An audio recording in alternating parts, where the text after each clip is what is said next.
Good afternoon, dear student. I am the faculty of Sri Digambar Institute of Technology, Dausa in Electrical Engineering Department. जैसा कि हमारी subject है electrical machine design, जिसमें हमारा कल का टॉपिक था output equation of induction motor, cogging in induction motor. आज हमारा टॉपिक है armature coil construction and insulation, dummy coil, use of lap and wave winding.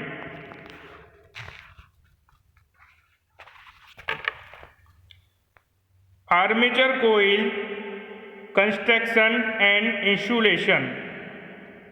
The coil may be single turn or multi turn. Armature coil single turn और multi turn में होती है। Copper conductor of suitable size covered with insulation are use for coil. Coil को बनाने के लिए copper conductor का use करते हैं और कोइल के ऊपर इंसुलेशन किया जाता है।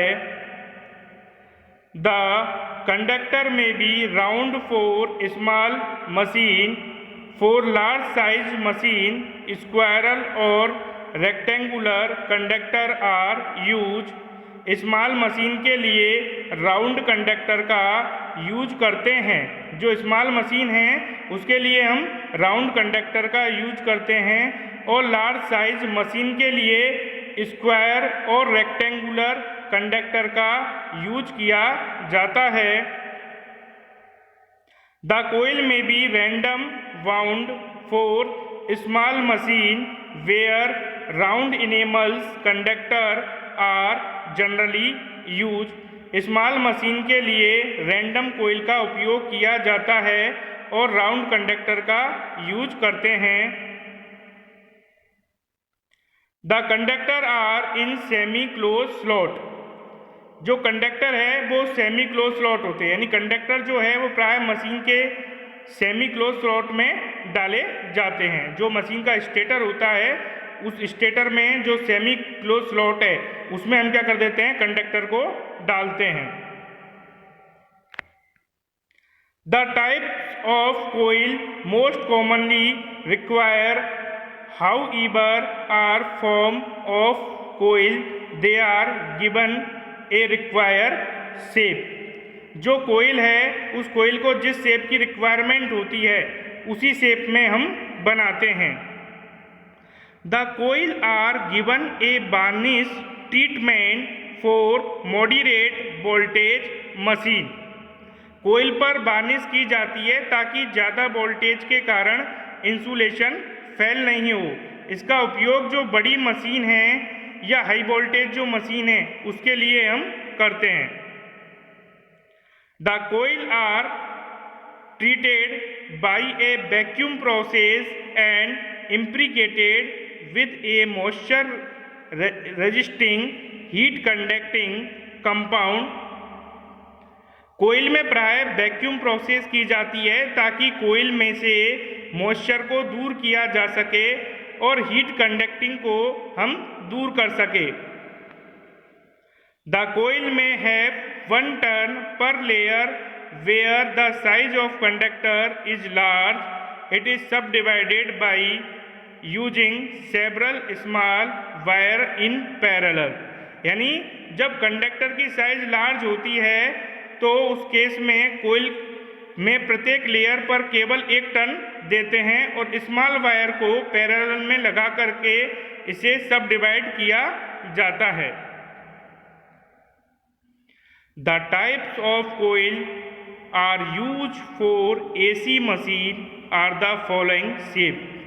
एसी मशीन में निम्न साइज की हम कोइल यूज करते हैं। पहली है हमारी कंसेंट्रिक। एक तो होती है हमारी कंसेंट्रिक कोइल, जो मशीन में जो हम कोइल यूज करते हैं। एक तो होती है कंसेंट्रिक कोइल, दूसरी होती है डायमंड कोइल और तीसरी होती है हेक्सागोनल कोइल, चौथी होती है इनवोल्यूट कोइल और पांचवी होती है मस कोइल। ये हमें क्या दे रखा है, डायग्राम दे रखा है, arrangement of multi turn coil connection. तो ये तीन तीन कोइल के कनेक्शन दे रखे हैं, मल्टी टर्न कोइल के connection.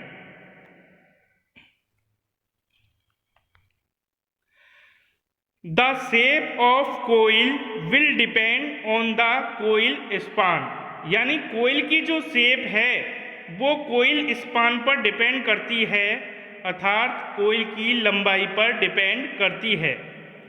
The multi turn coil of pull type of quite common, यानी मल्टी टर्न कोइल जो होती है वो कॉमनली हम क्या करते हैं, यूज करते हैं for a double layer winding for open slot lap और wave type coil are use for winding, यानी डबल लेयर वाइंडिंग में ओपन स्लॉट कोइल, वाइंडिंग में वेव टाइप कोइल का क्या करते हैं, हम यूज करते हैं for a double layer winding for open slot. इन डबल लेयर वाइंडिंग जो है वो ओपन स्लॉट में की जाती है, और लेप और वेव वाइंडिंग की जो कोइल है उसमें हम वाइंडिंग का यूज करते हैं।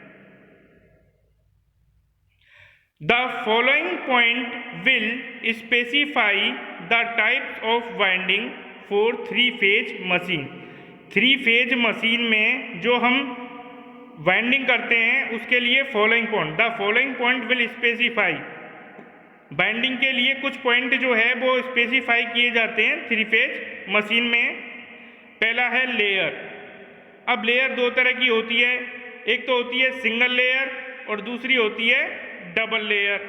उसके बाद में type of coil, type of coil की बात करें तो एक तो कंसंट्रेटेड कोइल होती है, लेप और वेव कोइल होती है। द शेप में also be maintain random bound are offer. Single turn और मल्टी टर्न कोइल होती है। तो हमारी जो कोइल है concentrated coil, lap coil, wave coil, single turn coil और multi turn coil. Integral slot और फ्रैक्शनल स्लॉट वाइंडिंग हम करते हैं। कौन सी वाइंडिंग करते हैं, इंट्रीगल स्लॉट और फ्रैक्शनल स्लॉट वाइंडिंग। चौथा पॉइंट है फुल पिच और चौड़ेड कोइल स्पान। पांचवा है फेज स्पेयर्ड 60 डिग्री और 120 डिग्री।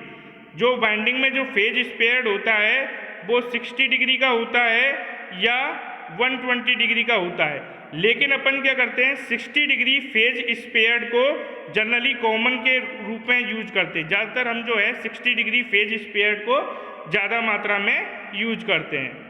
आउटसाइड कनेक्शन की बात करें तो आउटसाइड जो कनेक्शन होता है थ्री फेज मशीन में या तो वो डेल्टा के रूप में होता है या फिर वो स्टार के रूप में होता है। अब डमी कोइल की, तो हमारी डमी कोइल क्या होती है देखें। In case the standard armature punching are to be use which do not confirm to the requirement of the simple wave winding, namely P/2 YC बराबर C ± 1, यानी स्टैंडर्ड आर्मेचर पंचिंग के case में जहां simple wave winding को confirm नहीं किया जाता वहां P/2 यानी पोल बाई नंबर ऑफ 2 YC बराबर C ± 1 के रूप में इसको डिनोट करते हैं। Then more coil usually one more are placed in slot than those of use। तो जो मोर कोयल है वो ज़्यादातर अपन क्या करते हैं इसमें स्लॉट में डालते हैं। In extra coil is treated dummy coil, और जो एक्स्ट्रा कोयल होती है उसको डमी कोयल मानते हैं। It is not connected to any armature segment, it is placed on the armature for mechanical balance। इसमें किसी भी तरह के आर्मेचर सेगमेंट को कनेक्ट नहीं किया जाता, इसका प्रयोग आर्मेचर को मैकेनिकल बैलेंस करने के लिए किया जाता है, आर्मेचर को मैकेनिकल बैलेंस करने के लिए। अब बात करते हैं use of lap and wave binding. Lap और वेव बाइंडिंग के क्या क्या यूज है। The lap winding has a number of parallel paths equal to the number of poles. Lap winding में number of parallel path number of pole के equal होते हैं. The lap winding has a number of parallel path equal to the number of pole. while the wave winding has only two paths in parallel with the armature. जबकि wave winding में दो path होते हैं और यह armature के parallel में होते हैं. Thus, where large current are required in a machine, lap winding is preferable. ठीक है, जहां लार्ज करंट की आवश्यकता होती है वहां लैप वाइंडिंग का हम क्या करते हैं, प्रयोग करते हैं. For small current wave winding will be all right. और स्मॉल करंट के लिए वेव वाइंडिंग का प्रयोग किया जाता है. Wave winding has a smaller number of coil in series corresponding to the pairs of poles and it gives higher EMF. Wave winding में small number of coil श्रेणी में जुड़ी हुई होती है. यहाँ पोल पेयर्स के साथ यह जुड़ी हुई होती है और हाई इलेक्ट्रोमैग्नेटिक फोर्स प्रोवाइड करवाती है. For the same number of poles then lap winding. और जितने वेव वाइंडिंग में नंबर ऑफ पोल होते हैं ना उतने ही लैप वाइंडिंग में होते हैं. The wave winding this reduce the unbalance current due to non uniform air gap at some point and the variation in field strength. Wave winding जो है वो अनबैलेंस करेंट को कम करती है और non uniform air gap provide करवाती है और फील्ड स्ट्रेंथ में वेरिएशन प्रोवाइड करवाती है. In wave winding only 2 brush set are required. Wave winding में केवल 2 ब्रूश सेट की रिक्वायरमेंट होती है. जो वेव वाइंडिंग है उसमें 2 ब्रूश सेट होते हैं. While the lap binding, the brush are equal to the number of pole. और जो ब्रूश जो होती है, जो लैप बाइंडिंग है उसमें जितनी ब्रूश होती हैं उतने ही नंबर ऑफ पोल होते हैं. जैसे 4 पोल है तो 4 ही ब्रूश होंगी लैप बाइंडिंग में. Wave winding is use to better space factor in the slot proper size of conductor. Wave winding में अगर हम बात करें तो वेव बाइंडिंग में स्लॉट के मध्य स्पेस फैक्टर जो होता है वो बेटर होता है और कंडक्टर की जो साइज होती है वो प्रॉपर होती है.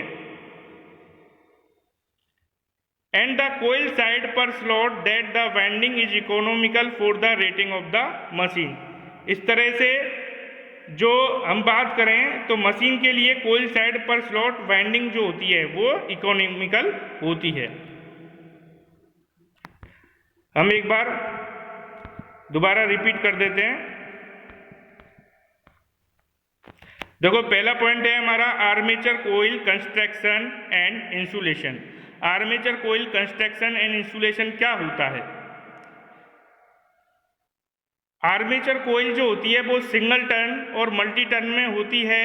कोइल को बनाने के लिए हम कॉपर कंडक्टर का ज़्यादातर क्या करते हैं, यूज करते हैं और कोइल के ऊपर इंसुलेशन हम करते हैं ताकि स्मॉल मशीन के लिए राउंड कंडक्टर का हम यूज कर सके और लार्ज साइज मशीन के लिए स्क्वायर या रेक्टेंगुलर कंडक्टर का हम यूज कर सके. स्मॉल मशीन के लिए हम बात करें तो स्मॉल मशीन के लिए रैंडम कोइल का उपयोग किया जाता है और राउंड कंडक्टर का यूज हम करते हैं. कंडक्टर प्रायः मशीन के सेमी क्लोज स्लॉट में डाले जाते हैं. जो कंडक्टर होते हैं वो मशीन के सेमी क्लोज स्लॉट में डाले जाते हैं और कोइल को जिस शेप की रिक्वायरमेंट होती है उसी शेप में हम बनाते हैं. कोइल पर बार्निश करते हैं ताकि ज़्यादा वोल्टेज के कारण इंसुलेशन फेल नहीं हो. इसका उपयोग हम बड़ी मशीन या हाई वोल्टेज मशीन के लिए करते हैं. कोइल में प्राय वैक्यूम प्रोसेस इसमें की जाती है ताकि कोइल में से मॉइस्चर को हम दूर कर सके और हीट कंडक्टिंग को हम क्या कर सके, दूर कर सकें. जब कंडक्टर की साइज लार्ज ली जाती है तो कोयल में से प्रत्येक लेयर पर केवल एक टर्न होती है, क्योंकि स्मॉल वायर को हमको पैरेलल में लगा कर इसको सब डिवाइड करना होता है। अब हम बात करें कौन कौन सी कोयल होती है। एक कंसेंट्रिक कोयल होती है, एक डायमंड कोयल होती है, एक हेक्सागोनल कोयल होती है, एक इनवॉल्यूट कोयल होती है, एक मस कोयल होती है। दूसरा था हमारा following parts of 3 phase machine में। इसमें layer, single layer, double layer, types of coil, concentric coil, lap coil, wave coil, single turn coil, multi turn coil. ठीक है। फेज स्पेयर की बात करें तो 60 डिग्री या 120 डिग्री, ज़्यादातर 60 डिग्री फेज स्पेयर जो है वो कॉमन होता है। और अगर मशीन का कनेक्शन देखें आउटसाइड कनेक्शन तो डेल्टा या स्टार में। उसके बाद हमने बात की थी डमी कोयल की। तो स्टैंडर्ड आर्मेचर पंचिंग के केस में जहां सिंपल वेव वाइंडिंग को कनेक्शन में नहीं यूज लिया जाता, वहां उसकी वैल्यू P/2 YC बराबर C ±1 होती है। देन मोर कोयल ज़्यादातर स्लॉट में ही डाली जाती है और एक्स्ट्रा कोयल जो होती है इसमें वो डमी कोयल में डालते हैं। इससे किसी भी तरह के आर्मेचर सेगमेंट को कनेक्शन नहीं किया जाता। इसका प्रयोग आर्मेचर को मैकेनिकल बैलेंस करने के लिए हम करते हैं। अब हम बात करें use of lap and wave binding. तो लैप और वेव बाइंडिंग के यूज में क्या है, कहाँ लैप बाइंडिंग और कहाँ वेव बाइंडिंग का यूज किया जाता है। तो लैप बाइंडिंग में number of parallel path number of pole के इक्वल होते हैं, यानी जो लैप बाइंडिंग में जितने नंबर ऑफ पैरेलल पाथ होते हैं उतने ही नंबर ऑफ पोल होते हैं। जबकि वेव बाइंडिंग में 2 पाथ होते हैं और यह आर्मेचर के पैरेलल में डाले जाते हैं। जहां लार्ज करंट की आवश्यकता होती है वहां हम लैप बाइंडिंग का प्रयोग करते हैं, और जहां स्मॉल करंट की आवश्यकता होती है वहां हम ज़्यादातर किसका यूज करते हैं, वेव बाइंडिंग का यूज करते हैं। वेव बाइंडिंग में हम बात करें तो वेव बाइंडिंग में स्मॉल नंबर ऑफ कोयल जो होती है वो श्रेणी में जोड़ी जाती है और यह पोल पेयर के साथ जोड़ी जाती है और हाई इलेक्ट्रोमैग्नेटिक फोर्स प्रोवाइड करवाती है, क्योंकि वेव बाइंडिंग अनबैलेंस करंट को कम करती है और नॉन यूनिफॉर्म एयर गैप को हमको प्रोवाइड करवाती है ताकि फील्ड स्ट्रेंथ में वेरिएशन हो सके। क्योंकि वेव बाइंडिंग जो होती है उसमें 2 ब्रूश सेट होते हैं और brush set number of pole के बराबर होते हैं। वेव बाइंडिंग में स्लॉट के मध्य स्पेस फैक्टर जो होता है वो बेटर होता है और कंडक्टर साइज जो होती है वो प्रॉपर होती है और मशीन के लिए कोई साइड पर स्लॉट बाइंडिंग इकोनॉमिकल होती है। Thank you, students.